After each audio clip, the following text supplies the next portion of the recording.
Good afternoon, everyone.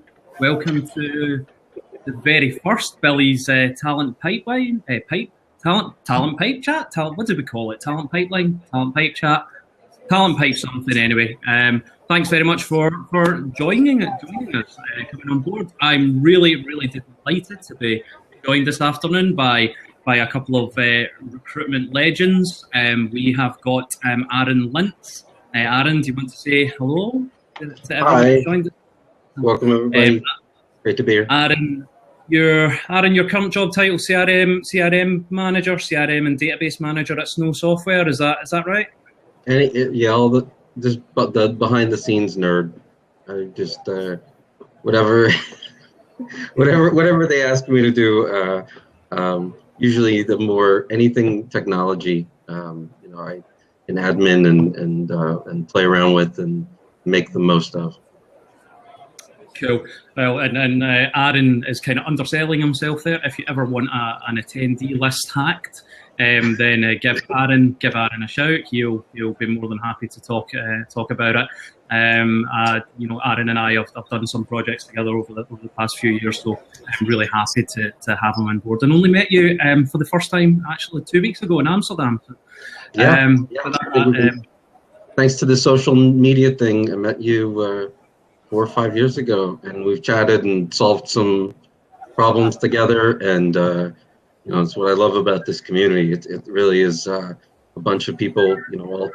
Very few egos. Most people just willing to help one another to get stuff done. So I love that. Cool. And we're also luckily joined live from HR Tech World, guys, in Amsterdam. It's maybe a world first, or a first for Recruiter Zone anyway. We've got Stan Vazovic from VONQ. Stan, good afternoon. How are you?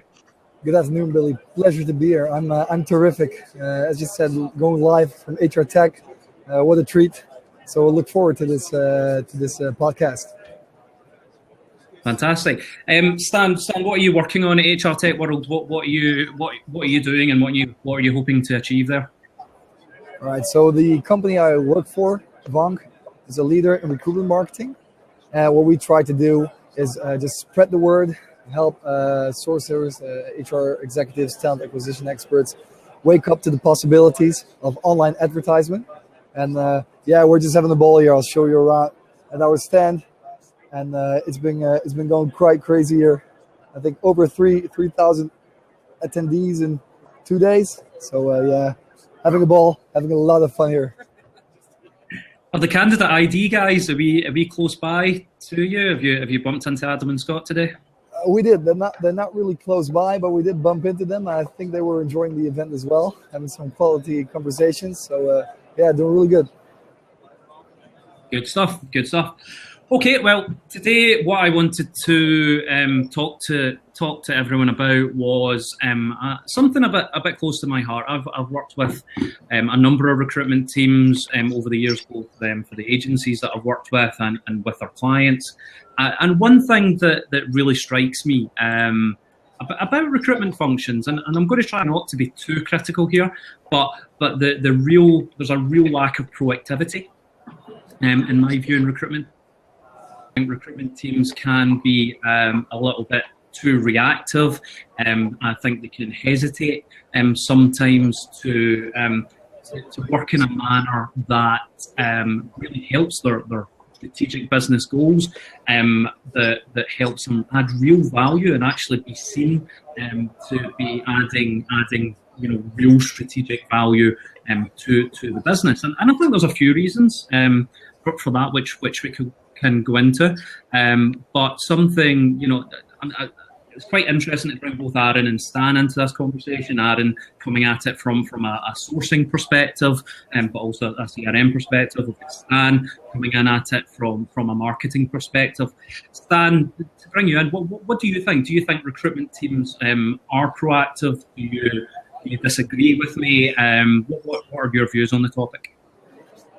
I think that the sourcing teams definitely are proactive.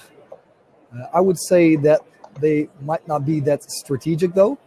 As we were talking before the podcast, looking at a guy like Aaron, if he needs to find someone really difficult to find, he will basically just hack the internet and find this person and engage this person and get them on board. But it's more ad hoc and short-term driven. While I think sourcing teams could be much more effective if they would foresee the future a bit better, forecast a bit better, and have a bit more of a strategic approach to talent acquisition. Yeah, how can they do that? I was going to say, I agree, because it is ad hoc in that we are reactive to the needs, and it's one-off situations. So yeah, that is a challenge. How do you think the attitude can change? How do you think we move away from reacting to the line manager needs, reacting to HR director needs? How can recruiters begin to kind of take control and start to forward plan and start to think a little bit more about how they can work in advance? My 2 cents is education. I think it's spreading awareness. It's doing what we are doing right here, and what my team is doing at HR Tech at the same moment. It's getting together, it's discussing these topics, and it's learning how to leverage technology and also touch, because technology, what I think some sourcing teams still see as a threat, isn't there to diminish their value or to automate them. It's to put them in a position where they can have much more effective and qualitative time with relevant candidates. And I think to get there, we just need to make it comprehensible and approach this strategically as well. Instead of just screaming that candidates are consumers, etc., we should explain not that they are consumers, but then how do you engage them and how do you become effective doing that? Yeah, I mean, I'd say the wedge that I've used is talking to managers about this and say, how often have you interviewed somebody for a job and then ended up hiring them for another job? And you say, well, why did you do that? And they say, because I was being opportunistic. And you say, well, you can't have opportunistic approach if you're not being proactive. That assumes you're only looking to fill what you need today. And that's a failure, because you say, look, you would have missed out on that great opportunity with that person. How many more opportunities are you missing out on because you're not being opportunistic? And they said, now you find you're talking business logic to them and say, you can utilize a tool or a system approach. Maybe it starts with 1 or 2 job families, and you can develop that over time if it's successful. And then you make it more repeatable. Again, you're talking in these business terms that they can understand and appreciate. Where you can take advantage of those opportunities. Yeah, I think Stan, I'm going to come back to the technology side with you, Stan, in a little second. But Aaron, just going back to what you're saying there about starting to build on job families and start to work each line manager and start to get a real understanding of what they're doing moving forward. Why do recruiters fail to do that at the moment? Do you think it's training? Do you think it's culture? What do you think the reasons are? I mean, I think I want to say that it's human nature. We fall back on our old bad habits all the time. I only drink when I smoke, or I only smoke when I drink, so I'll drink more often. We can make excuses for ourselves about why we do certain things. I fall back to LinkedIn because it works, and then the answer is, well, when was the last time you tried something new? And they get silence, or they got the training a while ago and they're not sure it still works anymore because they never implemented it, they never put it into practice. And so they there's a lot of there going on, and I just want to equate it to human nature. And so it's not a psychology problem as much as it's just an awareness. If I'm aware that I tend to fall back on these bad habits, what can I do to prevent that? And if that means really examining from the top of the funnel down, that's seismic change. It's got to happen from the top. They've got to decide that there's a value in trying something different, doing something different, experimenting, and change, and being willingness to accept that approach to business, because look at Amazon or something. They have 70 great ideas. They're not sure which one's going to be the billion-dollar hit success, but they know keep going at it. They're going to find the product that is everlasting for them, and that's the approach that it's proven to be effective. Do you think Audra's just put in a fair comment there? They're swamped with 60 requisitions to fill in 3 weeks. So is it a top down problem? Recruiters have been just dropped from a mile, dropped with requisitions from a mile high with no other choice than to swim through those requisitions. They didn't join that job to push paper. Nobody enjoys filling in forms and working in CRM systems and onboarding people. That's not the thrill of the hunt, which is what most of the people enjoy about this job. Is we enjoy the passion of the opportunity, finding the right person, and then the satisfaction that they like their new job. It's self-fulfilling, and there's nothing glamorous about doing that paperwork. And so the technology hopefully will automate the pieces of that part that we don't truly need to be wasting our time on. It's a poor use of our skills. And then hopefully that will free us up to do more. But bureaucracy is part of the process. So it comes hand in hand. The more jobs you have, the more bureaucracy, the more paperwork you're going to be doing, and less of using that creative side of your brain, the less passion that you have, which is what we do to sell the opportunities and convince people that we're doing what's in their best interest. Stan, when you're coming in from an external perspective, you're in a slightly different perspective, perhaps from Aaron and I, in that we're embedded in the operational recruitment. When you're coming in as an external person, as a recruitment marketing specialist, with the products and the platforms that you offer, what are your observations of recruiters' behaviour? So basically, recruiters love the idea, but I don't think that recruiters are the right people necessarily to be speaking to about these subjects. I think Aaron touched on a bunch of points. They want to hunt, they want to engage with candidates, have quality conversations, reel them in, close them, sell the company, sell the brand. And if you look at the business to consumer market, so not the candidate market, it is not the salespeople running the marketing engine, it's the marketeers. So now a new role has emerged, the recruitment marketeer, and these are people that are breaking down the silos between marketing and between recruitment, the same way a few years ago these marketing automation tools like Eloqua, HubSpot, and so on broke down the silos between marketing and sales. I think there's a huge terrain to be gained there. But the problem with what happens is when you do sales, your costs are the salesperson and maybe some enablement tools. But you basically see what you get. You see results right away. Marketing, on the other hand, is much more about nurturing, about strategic process. It takes at least a month to see some conversion, and if you're target group and employer branding campaigns, they take at least 3 to 6 months to see some truly interesting effects. So when we get into conversations with recruiters, we quite quickly start engaging with their directors, and then we find out that usually they have no budget.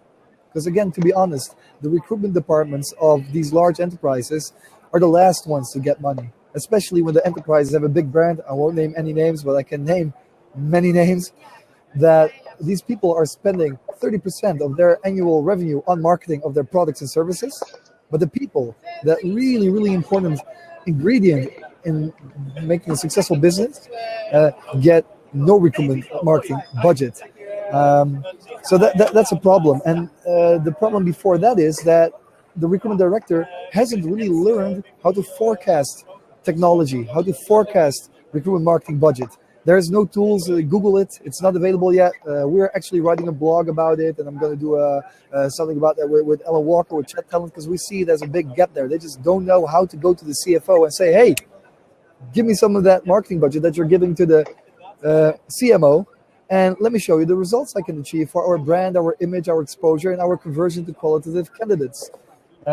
So what I would like to say to any strategic level listeners here is actually go to your CFO and go to your CEO and make this a topic in the board. It should be a topic top down. If there's no KPI that says, hey, 20% of your time, I'm going to free you up to come back on those 60 requisitions. I'm going to free you up to go to HR tech, to explore the market, to talk to vendors, to make a good analysis of what really matches your business objectives.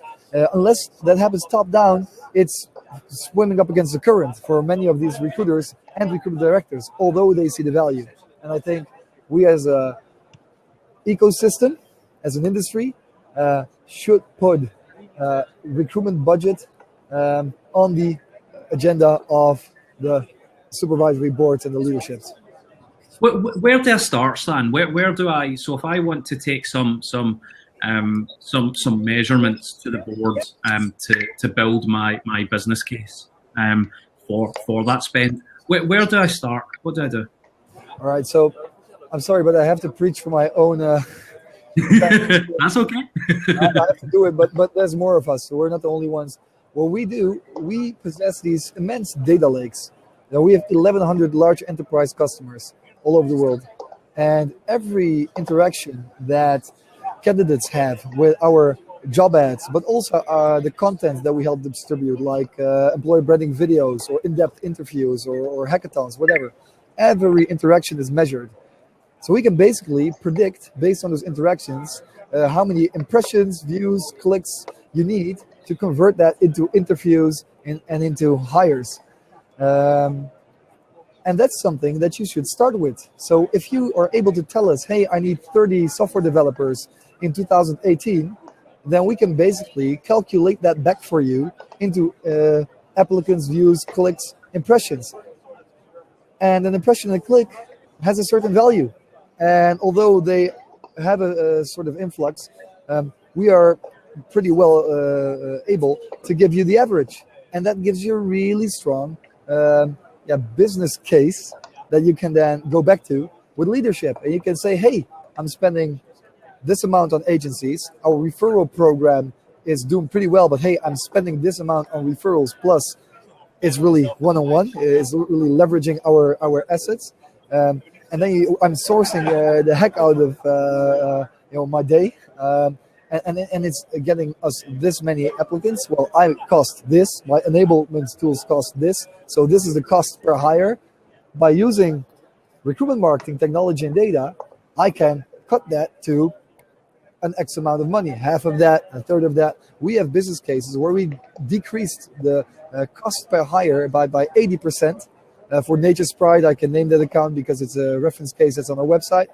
And the time to hire is significantly. And these are the type of business cases your CFO will like. Because another thing, and I'm sorry for the monologue here, but another thing that recruitment directors really do not do, they look up until the hire and usually hold the bonus schemes, and the appraisals are based on how many hires can you generate. No one really looks in the recruitment department at the business value they are creating. What does it mean if you get that one sales guy that will then deliver $1 million extra in revenue for the company in a year? What's the business value of that? And I think if we start looking and business casing our efforts in that way, that automatically that will result in more time to explore all possibilities and more budget. And I think we have to, because we are in this perfect storm right now of technological and social development, where the human touch that we possess can be leveraged much, much more effectively. Aaron, what if you're the sourcer, you're the recruiter within an internal team, does that, the approach that Stan is talking about, does that work for you? Do you think that's the type of approach I mean, there's a couple of things. I've always been I haven't been blessed with always the best budgets and marketing. I kind of like working for the underdog, so I've worked for a couple small companies that have to be a little scrappy, but it is the sales process, like you said. We start with the Lanka and how these companies learn there's an awareness stage, and that takes some time, and that's maybe one of the harder positions to get, to make people aware of your brand and your value that you bring. And then there's then how we establish trust, like I said, with content or with a person, and then you're going through a sales cycle that can take months. You don't leave a job on a whim. So again, that butts up against what we're trying to do, which is fill this job by Thursday, and that just doesn't make sense. It's not. It's a sales process, and we've proven time and times again that these things are repeatable. Yet we're doing it the old way because, again, it worked in the past, and it's not something that we. You can't throw people at this problem, because I've seen that done as well. Hiring more recruiters doesn't fill more jobs. It compounds the problem, and at times, I don't want to discredit what we do, but at times it just we work as individuals. People have their strengths and weaknesses, and again, I think they fall back on what they know, especially when they're stressed. So. Having that really fine understanding that this is going to take 6 months, 9 months potentially of making them aware until they're ready, and then trying to time that. That's where a tool like candidate.ID does a good job of telling you they're hot, right? Now, I'm not trying to pitch your own product, but it builds synchronicity can be. Exploited. You can find out when somebody is ready to buy, or ready to move in this case, and those are not that's where the science of it comes in, and people are not especially good at that, at finding I think we do a good job of finding what motivates people, and those pieces, when we talk to them, software can't do that. And so we know there's a piece that people are necessary in this process. So it's not to automate us out of business, I hope. But I would also like to say that the people who are in this business or in any business that they don't enjoy, that they don't get a kick out of every day, find something else. Because the passive people will not succeed in the future. I think we're one of the reasons why when I fell into the world of sourcing instead of being kind of end-to-end full stack recruiter was because you got the opportunity to try things and take a different approach.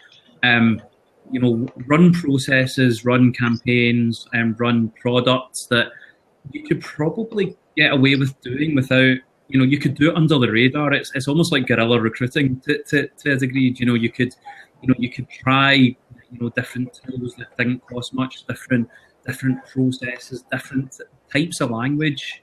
Actually experiment. A little bit more.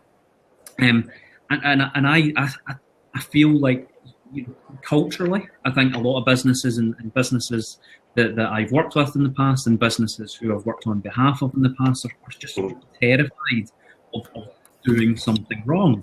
I think they're terrified of sending out an email that bucks the trend. Anything that's imaginative. I think they want to follow a traditional script, something that is genuinely quite boring. And we see it. We try and challenge these perceptions all the time. And my way of being able to come back to what Stan was saying in terms of how do you build that business case? Yeah, the measurement, the KPIs are 100% correct, but I think there's a bit of bravery required as well to actually put your foot, stick your foot out a bit, try something that the business or your team actually hasn't done before, but clearly demonstrate the ROI. You know, say this was the before, this was the after, this is a difference, and if we scale this up, then this is what the impact on the business is actually going to be. So I think we need more people embedded in recruitment functions, whether that comes from end-to-end recruiters, sourcers, marketers, who are brave and who want to move forward and acknowledge what you know. One of the best books that I've read recently is by a chap called Matthew Syed, Black Box Thinking. It's a terrific book. He's a Sunday Times journalist. He's an ex-professional athlete. Well, athlete. He played ping pong professionally. It's a sport. It's still a sport. It's an Olympic sport. Great guy. But he talks about, you know, about learning, about making mistakes, and he talks about the hospitals. In fact, Aaron, we were talking about this a couple of weeks ago. You know, learning from your mistakes in healthcare. He talks about British cycling, learning from mistakes, and taking these lessons. These are what can feed in to strategy. You know, you do some good things, you do some bad things. The good things are what you take forward, like Stan was saying. You take forward to your CFO. You take forward to whoever's holding the purse strings, and you build that business case. I wanted to pick up on a point that Graham Jameson actually made. I'm just going to scroll up a little bit. I thought it was quite interesting, about the lines, about who owns the budget and about who owns the processes. Here's an open question to both Aaron and Stan. When you get involved in a fight between marketing and recruitment, how do you make sure that recruitment wins? So it shouldn't be a fight. That's where you start. You should break down that silo, and you should basically give marketing a recruitment support KPI. The same way they support the salespeople. It's almost ridiculous. I love the comment that Aaron made, that companies that are aware of the fact that hiring more salespeople when you don't have enough leads doesn't really make that much sense. Putting more people on cold outbound acquisition when there's no awareness in the market that doesn't convert. It's almost ridiculous that you do hire more sourcers, or just tell them, yeah, just do more LinkedIn emails, do more cold outreaches. And to comment, I've seen two comments. I think that from Audra. Audra is doing really well, but from Kasia Bodovic, I think a fellow Polish person. Nice to meet you. When you haven't done it before, please look outside in. So many corporates are looking inside out, and they're afraid because I've never done this before. But let me tell you, Kasia and everybody else who's listening who hasn't done this before, thousands and thousands of companies have done this before, and you can leverage their experience. You can stand on the shoulders of giants there. You don't have to figure out or invent the wheel. It's been invented, and you can start really small. Just start with a simple job marketing campaign, get 2,000 euros of or pounds or dollars of budget, and just run an experiment. You will probably be successful, because if you're not doing anything in it right now, it's such a no-brainer to start doing something in it that you'll probably be successful. But even if you fail, make sure that's a lesson. Make sure you get a lesson out of it, and that you iterate on that in the next time you try with a smaller budget. And then when you show your CFO success, so you make 10,000 of your currency from 2,000 of your currency, then ask for 20,000 the next time. And then don't be afraid and go all full out strategic and say, hey, listen, you're budgeting for the next year. Give me 5% of that budget. Yeah. And that's kind of how you free an organization that hasn't done this before up. You look what the market has done. You take those success stories to your CFO. You say, hey, I think we should try something there. Because I will tell you, right now, it's about taking a step ahead. In a year or two, it will be about not falling behind the competition, because everybody will be doing it. It will be a hygiene factor, just as it is in sales and marketing already, of products and services, sales and marketing, of employer brands, employee value proposition, candidate experiences, that sort of stuff is going to be a hygiene factor, where people will not come and work for you the same way people won't buy your products if the image is Excuse my French. So that's my 2 cents. It is. I mean, it's also a review society where we all see how many stars the company has, and some people never click through to see the detail. They just look at, we have 4 stars. Is that good? It's 80%. I don't know. I mean, I'd say most people are in that range there, but nobody's a 5-star. But how do people interpret that? Is you're making a very short opportunity to make that good impression, and I mean, from getting a funding standpoint, the thing that I've learned from in-house is, and it's something, again, I've never worked in it, or I've done some experience with it, but with university recruiting is almost like its own branch within in-house recruiting. And if you ask them why they do it different, they go, well, this is a different market. This is different. It requires a different approach, a different strategy. Well, so you're telling me, in certain instances, it's more, there's another way, there's another path to success. So if you're saying that, that there's not one way to do it properly, now you need to maybe consider what are the other things. And again, if you have that conversation, you could say, are the best people out there truly college graduates? Because that is something that's changed in the last decade. That many very good people that have very good skill don't need to complete college. They start and they become the Bill Gates of the world, and they have a passion and drive and instinct to just move forward. So those are the people that you'd love to grab a hold of if you can. So yeah, all these code academies and all these other things where people can raise their hand and get the online education, or just enough to be dangerous, it is sometimes enough for the right organization. It has to fit the culture, but there's that would be I guess I would say the wedge where you could say this is an approach that you're already doing or your competitors are doing, but you're not, and you're going to be missing out on this change that's happening, and it's going to be changing faster every year. I think it's the kind of thing where we're going to have to be chasing. Is Snapchat the way to go? Is whatever the next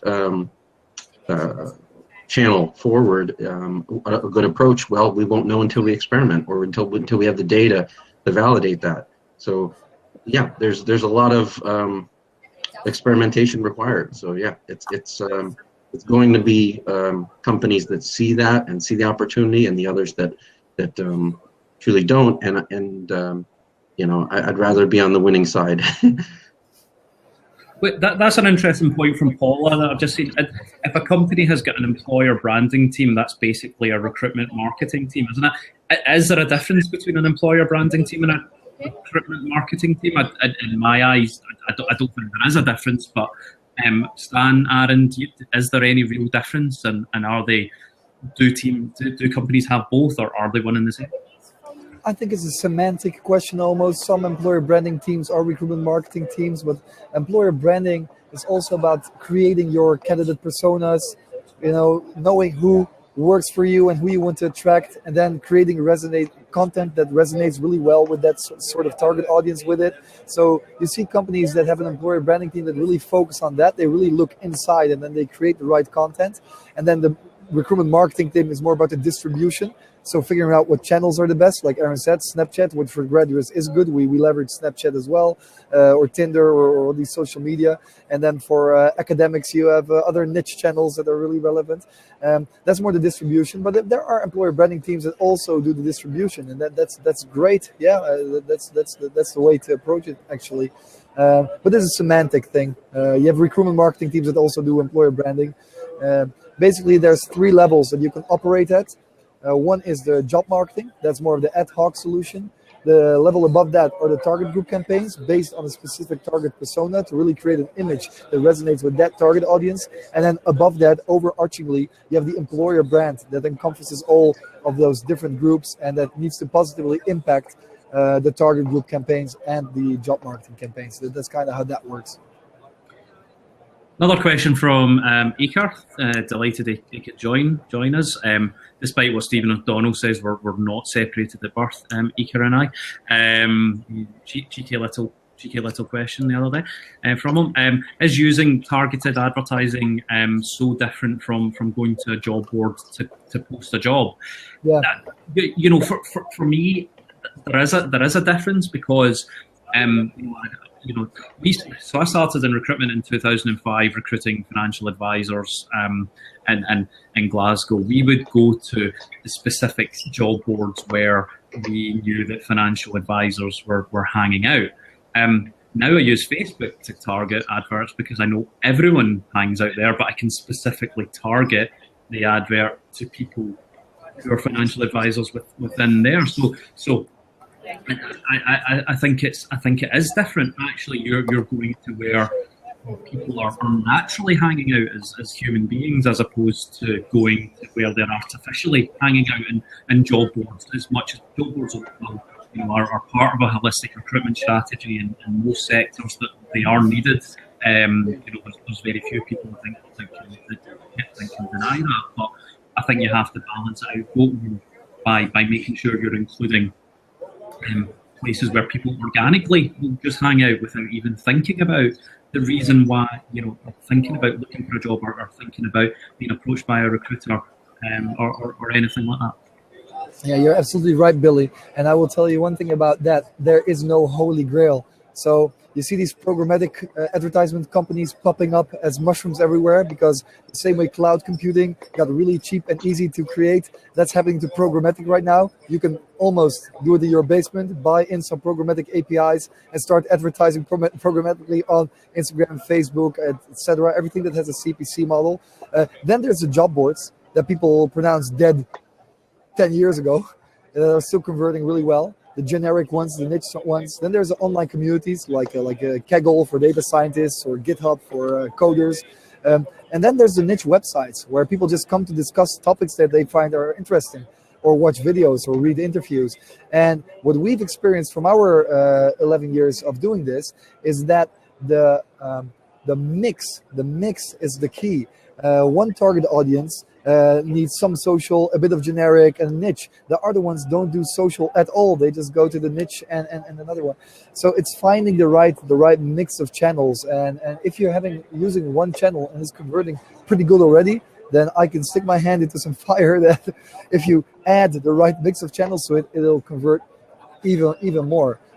Again, it's same as with consumer marketing. It's all about getting people to come out of being passive to being active, and then giving them a strong call to action to make them convert. And there's a science behind that we can all leverage these days due to the advancements in technology. And I think that things like Internet of Things are coming. So yeah, for example, if your shoes give us data about how much you like to run, then hey, maybe you're good to be a postman, and we should target you with a job ad to come and work for the postal service. This is a future where we're going to data-wise. And like Aaron said, that would be a person that might be interesting for a sourcer to call and literally say, you look like somebody who really likes to rock. How would you like to, et cetera, et cetera. This is the world we're going to, where these two worlds really intertwine and create that optimal conversion effect. Yeah, Billy, I was just going to say, I was looking at some of the conference apps because I got asked by a lot of people to do that, and I noticed they're installing beacons in a lot of them now. So they're using Internet of Things already. So they want to know how close to the booth you got potentially, or how did that traffic flow through that conference. So they know how much to charge for the best seat in the house, So there's a lot of data that's maybe not being used. Like you said, these data lakes that we have that are siloed, and again, taking what we know from marketing that works and is successful, what we know from sales and works, and married to what we know works in recruitment. There's an evolution there that's already happening, and it will come down to who's willing to spend the investment in time and resources, and obviously willing to empower people to take risks. So I think that's going to be the best way forward. Yeah, I'm just looking at the right-hand side and looking at Kasia bringing the tone of the conversation down. Don't blame your mobile, Kasia. Honestly, it's terrible. But you know, let's see, we've got Mark's talking. Mark, you had to mention the 4-letter word, didn't you? You had to mention GDPR. Oh God, honestly. Did he really? Oh man. He did. Oh, dear God, I don't know what it means for ads. I don't think it's coming. Yeah, so is winter. Come on. We're guys, but let's stop talking about ads for a while. Job ads are at the latest stage in the funnel.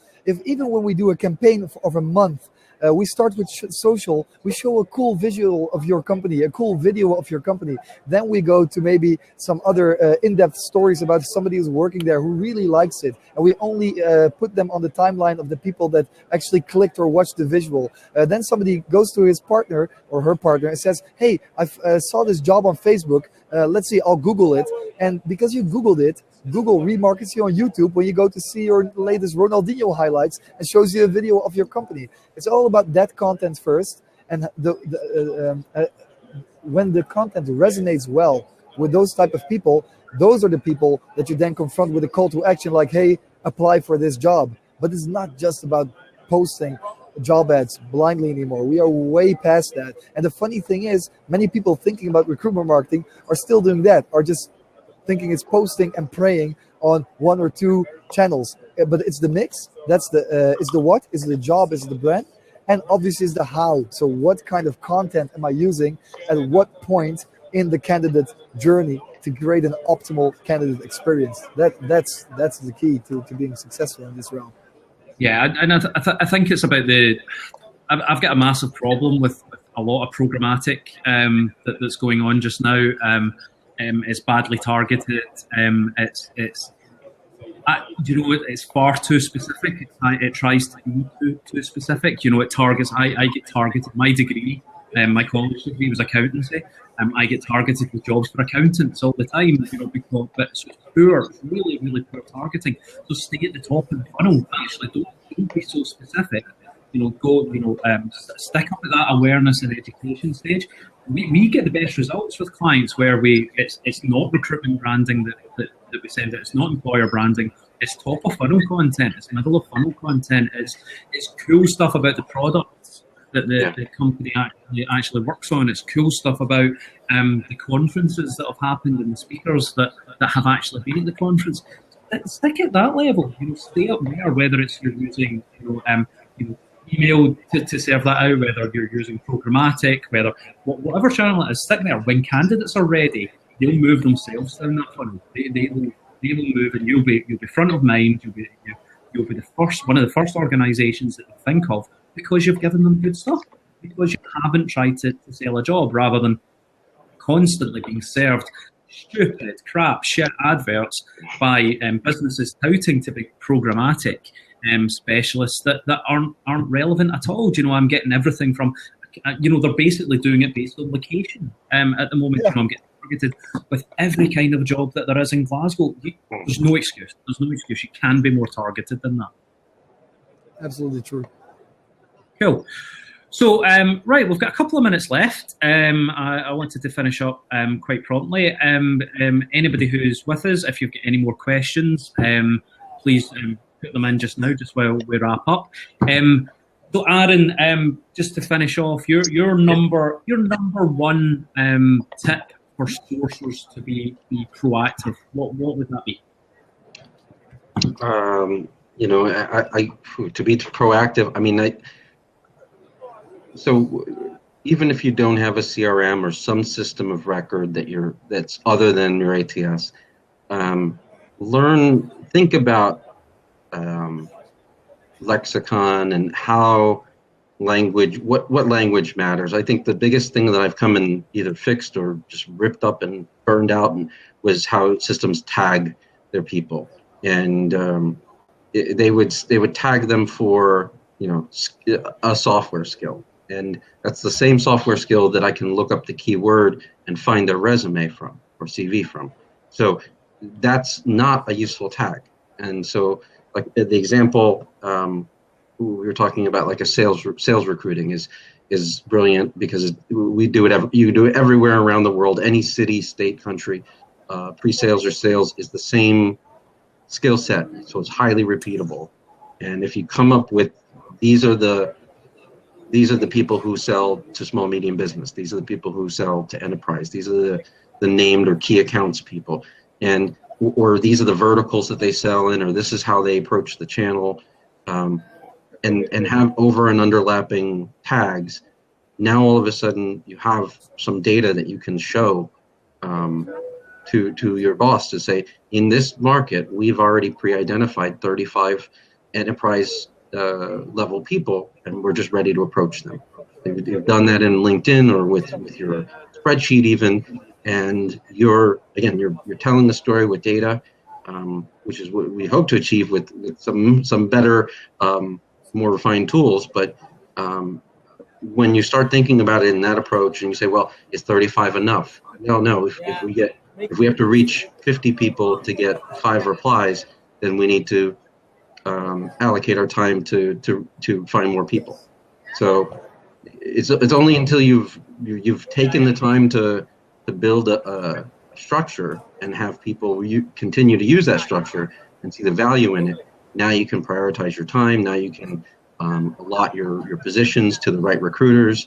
So you have somebody who's very good at converting salespeople, and have them focus on what their strength is. So you can really start to approach things in a more tactical way, but it takes a really higher level of wanting to know what you have, rather than hoping some software is going to do it for you. Because the software is going to it'll still give you your top 10 people to contact or what have you, but you need to know the context of those words and what that means. It doesn't have to just be glaringly obvious. It doesn't have to just be the words you're looking for. It's the context, the amount of time, experience, things that require one of these to put into use. So that would be my my 2 cents of how to begin thinking about it, and then how to put it into play. Stan, no, I don't know if that answers your question. That was just on my top of my head. Stan, what would your top tip be for recruiters to become proactive? So that's simple. Educate yourself. Educate yourself, and then educate your colleagues. Break down the silos between recruitment and marketing, and educate marketing. Go ask for that support, and then educate your boss.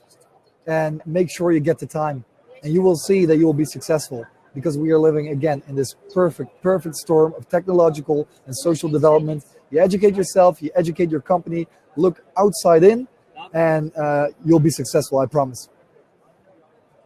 Great.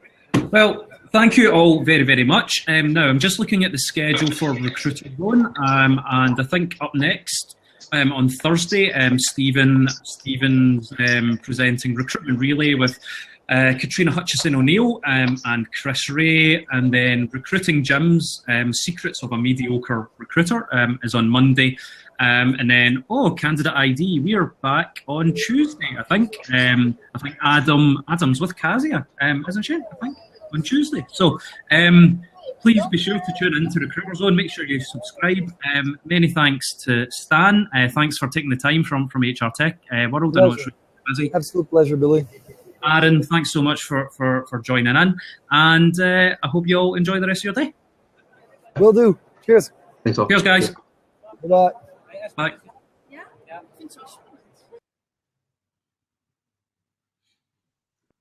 Should I sign off?